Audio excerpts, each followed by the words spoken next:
A room and a boy.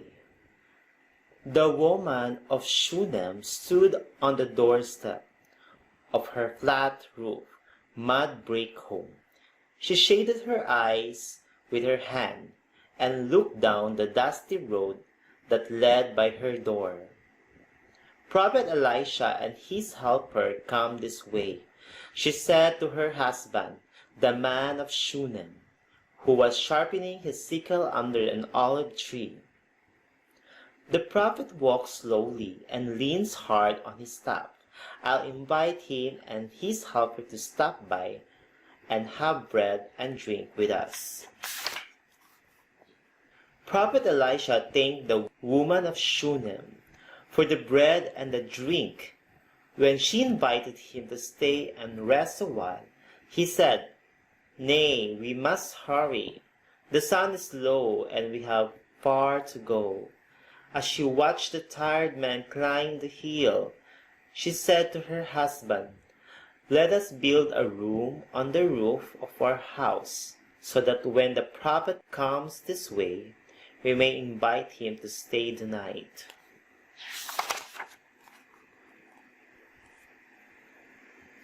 Brick upon brick, with mortar between, the man and the woman of Shunem built a room on the roof of their house.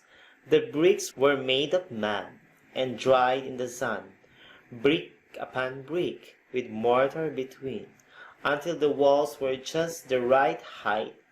Then a flat roof they built over the room, and last of all, a stairway leading up to it. In the new room, the woman of Shunem placed a bed and a stool, a table for the prophet's Bible, and a candlestick for him to read by. Every day the woman of Shunem watched to see if Prophet Elisha and his helper were coming along the dusty road. Late one day the prophet and his helper came by. The woman of Shunem invited them in to have bread and to stay the night. When the prophet saw the new room, he was pleased, very pleased. "What we can do to repay your kindness?" he asked. "Would you have us to speak to the king or to the captain of the army for you?" "No, my lord," said the woman of Shunem. "My husband and I do not want any pay." But Prophet Elisha wished to do a kindness for the woman and the man of Shunem. Because of their kindness to him, what could it be? "I have noticed," said his helper, "that they have no son."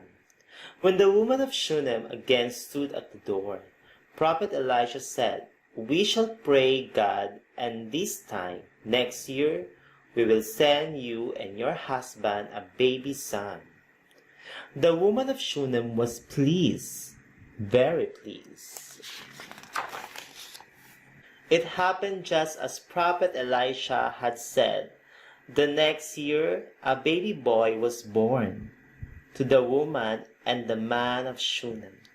The baby's father and mother were sure that he was one of the finest and fairest babies in all the country round about Shunem. And it shouldn't he be? Wasn't he a prayed for baby? As the baby grew to be a boy, he and the prophet Elisha became good friends. Now it was the boy who watched the dusty road to see if the prophet and his helper were coming. "He is coming! Prophet Elisha is coming!" he would shout and race down the road to meet him. From there to the mud brick house, the prophet had double help in walking, his staff on one side and the boy on the other. When the boy was as tall as a bundle of barley, he begged to go to the harvest field. He couldn't cut grains with a sharp sickle, not yet, but he could pick up the grains that the reapers cut. And he did. The sun shone hot, very hot, on his head. Suddenly he dropped his armful of grain. My head, he cried. "Carry the boy to his mother," said the man of Shunem to a young helper. All morning long the woman of Shunem held the small boy on her lap, and sponged his head with the cool water. But about noon he was no longer breathed. She carried him to the prophet's room, and gently laid him on the prophet's bed. Then she called to her husband, "Send me a young man, and your fastest mule, and I wish to ride to the prophet's house." The woman of Shunem saddled the donkey, while the young man saddled another. "Ride fast," said the woman of Shunem. "Ride as fast as you can." They rode so fast that the donkeys left a swirling cloud of gray dust behind them. The woman of Shunem rode straight to the prophet's door and told him what had happened to the prayed-for boy.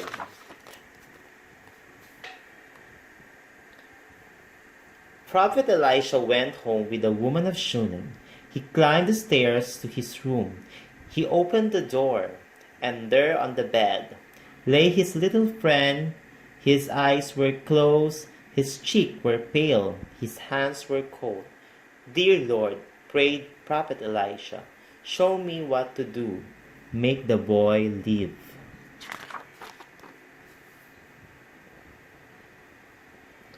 Prophet Elisha stretched his body over the little boy to warm him. He put his hand on the boy's hand, his cheek against the boy's cheek. He breathed into his mouth. Twice the prophet did this, and all of the time he was praying, the little boy became warm. His cheek turned pink. He opened his eyes. He sneezed 7 times. When he saw the prophet friends, he smiled. When he saw his prophet friends, he smiled. Prophet Elisha sent for the boy's mother. "Take up your son," he said. "He is well." The woman of Shunem knelt before the prophet. "How can I thank you?" she asked. The prophet said, "It was God who made your boy well. Thank him. Take up your sons and be happy." She took him up. Now her son was not only a prayed-for boy, he was a made-well boy besides.